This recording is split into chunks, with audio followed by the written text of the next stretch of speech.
নমস্কার বন্ধুরা, শেলিশ ফুড স্টাইলে তোমাদের সবাইকে আরও একবার স্বাগত জানাই। আজকে আমি বানাবো ইলিশ মাছের মাথা দিয়ে কচুর শাক। আর এটা কিন্তু কোনো নতুন রান্না নয়, এটা অনেক পুরনো দিনের একটা রেসিপি। আর এটা কম বেশি আমরা সকলেই বানাতে পারি, তবে আমি যেভাবে বানাবো সেটাই আজকে তোমাদেরকে শেয়ার করছি। চলো বন্ধুরা, দেরি না করে রেসিপিটা দেখে নিই। প্রথমেই এখানে আমি বেশ কিছুটা কচুর শাক নিয়ে নিয়েছি। প্রথমে হাতে সর্ষের তেল লাগিয়ে নিয়েছি। কচুর শাকের গায়ে যে পাতলা খোসা মতো আছে সেটা প্রথমে ছাড়িয়ে নেব। তারপর এরকম টুকরো টুকরো করে কচুর শাকগুলো কেটে নেব। সব কচুর শাকগুলো এইভাবে কেটে নিয়েছি। পরে সব কচুর শাকগুলো ভালো করে ধুয়ে নিয়েছি। এবার একটা কড়াতে বেশ কিছুটা জল দিয়ে দিয়েছি আর কেটে রাখা কচুর শাকগুলো দিয়ে দিচ্ছি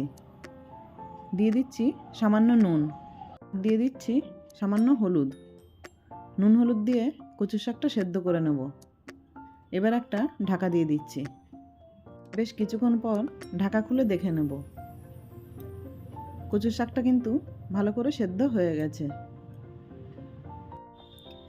এবার এই কচু শাকগুলো জল থেকে তুলে নেব আর ভালো করে জলটা ঝরিয়ে নিতে হবে। কচু শাকগুলো একটা ঝুড়িতে রেখে একটা চামচে দিয়ে ভালো করে টিপে টিপে জলগুলো বের করে নিতে হবে।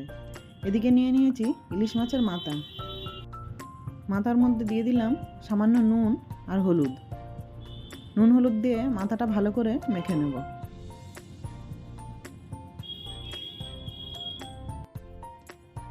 এবার একটা কড়াতে সর্ষের তেল দিয়ে দিচ্ছি। তেলটা বেশ ভালো করে গরম হয়ে গেলে নুন হলুদ মাখানো মাথাগুলো দিয়ে দেব। মাথাটা বেশ লালচে করে ভেজে নেব।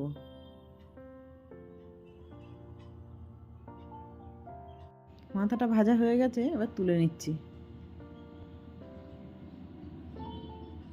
ওই তেলের মধ্যেই দিয়ে দেব শুকনো লঙ্কা ফোড়ন আর দিয়ে দিচ্ছি একটা তেজপাতা। দিয়ে দেব হাফ চামচ কালো জিরে। লঙ্কাটা হালকা ভাজা হয়ে গেলেই দিয়ে দেব এক চামচ রসুন বাটা। রসুনটা নাড়াচাড়া করে হালকা ভেজে নেব। এই সময় দিয়ে দেব একটা পেঁয়াজ কুচি।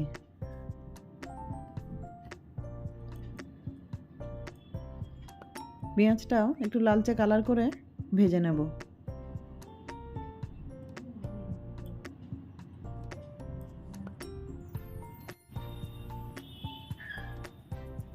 পেঁয়াজটা কিন্তু বেশ লালচে কালার করে ভাজা হয়ে গেছে। দিয়ে দেব চেরা কাঁচা লঙ্কা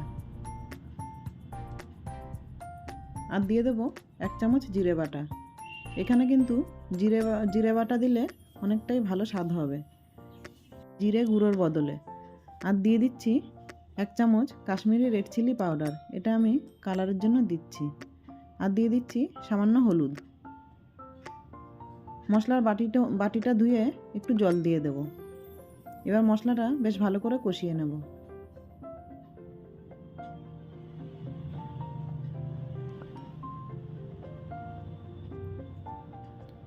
মশলাটা কিন্তু বেশ ভালো করে কষানো হয়ে গেছে।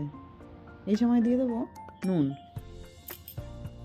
নুনটা একটু দেখে বুঝে দিতে হবে, যেহেতু কচুর শাক সেদ্ধর সময় দেয়া ছিল আর মাছের মাথাগুলো ভাজা করার সময় দেয়া ছিল।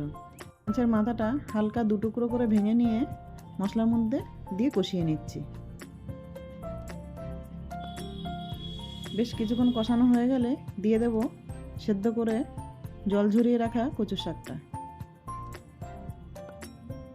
এর ফ্লেমটা কিন্তু এই সময় হাইতে রেখে কচুর শাকটা মশলার সাথে ভালো করে কষিয়ে নেব।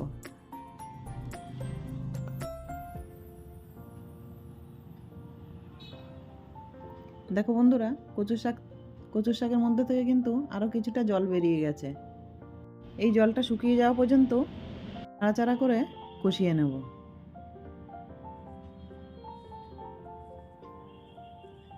একটু সময় নিয়ে কচু শাকটা এই সময় বেশ ভালো করে কষিয়ে নিতে হবে। কচু শাকটা দেখো বন্ধুরা, বেশ জলটা পুরোপুরি শুকিয়ে গেছে। কড়াতে এরকম হালকা লেগে আসলেই মনে করবেন কচু শাকটা পুরোপুরি হয়ে গেছে। কচু শাকটা কিন্তু পুরোপুরি হয়ে গেছে। এই সময় গ্যাসটা অফ করে দেবো। এবার একটা প্লেটে সার্ভ করে নিচ্ছি। বন্ধুরা দেখো কত লোভনীয় দেখতে হয়েছে। ইলিশ মাছের মাথা দিয়ে কচু শাকের রেসিপিটা ভালো লাগলে একটা লাইক দিয়ে দেবে আর কমেন্ট করে জানাবে রেসিপিটা কেমন হয়েছে। নমস্কার বন্ধুরা।